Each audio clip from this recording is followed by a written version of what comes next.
What if you wanted to grab a drink in British Columbia, but you found out that the sale of alcohol was banned?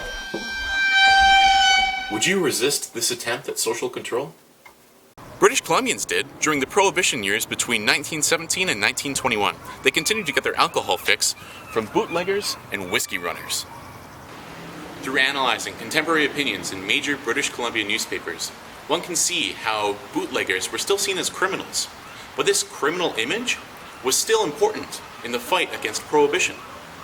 Thus, smuggling not only provided British Columbians with a form of resistance via access to alcohol, but it also provided them a major point of contention with which to argue against Prohibition. First, British Columbians resisted Prohibition by continuing to drink alcohol through the provision of bootleggers. Ruth Spence, a prohibitionist, wrote a book on the legal history of Prohibition across Canada, and it spread across the nation. Concerning British Columbia, he wrote that the liquor traffic has always had a powerful grip on British Columbia. The history of the opening up of the province, the nature of its industries, and the character of a large part of its population helped to explain the evil conditions. In his opinion, it appears that British Columbians were not great candidates for the Prohibition experiment in the beginning. In his book on the topic, Robert Campbell writes about how British Columbians, who had once supported Prohibition, had suddenly grown disillusioned with it by the early 1920s. He sees that they had become upset that regular citizens who were law-abiding before had suddenly been made criminals just because they liked to drink. Thus, bootleggers had a market in British Columbia, but the conditions around smuggling only further supported them. In his article about the Prohibition in Ontario, Andrew Lefebvre writes about how smuggling became rampant in that province due to the laws surrounding it. It was legal to manufacture alcohol, and it was still legal to sell that alcohol to the United States and even other provinces. Instead, boats with alcoholic cargo were merely ordered to keep their cargo under seal if they were forced back into their respective province to prevent the liquor from being smuggled back in.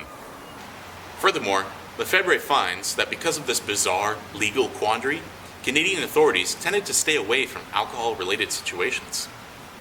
Naturally, what followed was a strong presence of bootlegging and illegal liquor sales throughout the province. Campbell discusses how the general crime rate actually decreased during Prohibition, but illegal liquor sales skyrocketed. British Columbians turned to illegal sources in order to get their fix. Clearly, British Columbia was a prime market for bootlegging, and Prohibition laws across Canada made it ideal for those looking to profit off exporting alcohol. Ultimately, British Columbia media painted bootleggers as criminals, but in this criminal context, bootleggers provided a reason to end Prohibition. In his contemporary view of the situation, Spence claims that in British Columbia, newspaper advertising publicity against Prohibition was used on a more gigantic scale than in any campaign fought in Canada. Journalistic opposition for Prohibition was hushed into silence in all the leading dailies of the province. Such campaigning can clearly be seen in the newspapers of the Victoria Colonist, published right here in Victoria.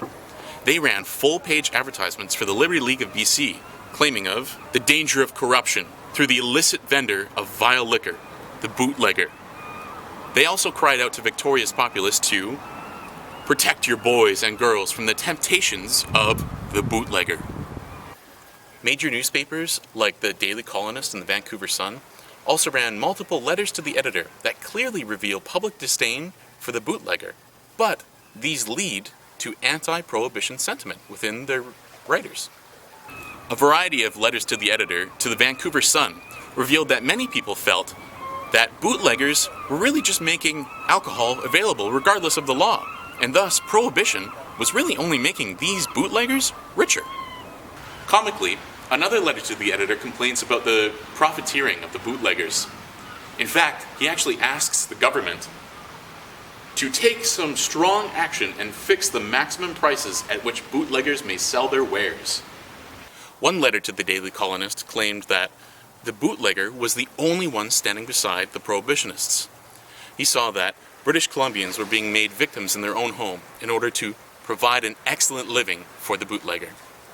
An article in the Daily Colonist by a prohibitionist explained that they thought prohibition could ultimately be a good thing, but they also reasoned why they voted against it. They saw that drunkenness is bad, but lawlessness, which is really anarchy, is infinitely worse. Overall, one can see how the bootlegger was made to be a villain in British Columbia. But it was a villain that provided ammunition against the cause of prohibition. To conclude, bootlegging in British Columbia allowed people to resist prohibition by continuing to drink alcohol. But it also provided a legal argument against prohibition itself. The lack of support among British Columbians for prohibition, combined with confusing laws that supported smuggling, made the bootlegging business in British Columbia flourish. But flourishing did not equal acceptance. British Columbia media demonized the bootlegger, although it was this evil bootlegger that allowed for further arguments to be constructed against prohibition. So the next time that you pick up a pint in BC, remember the massive argument that your simple glass of beer started back in the 20th century.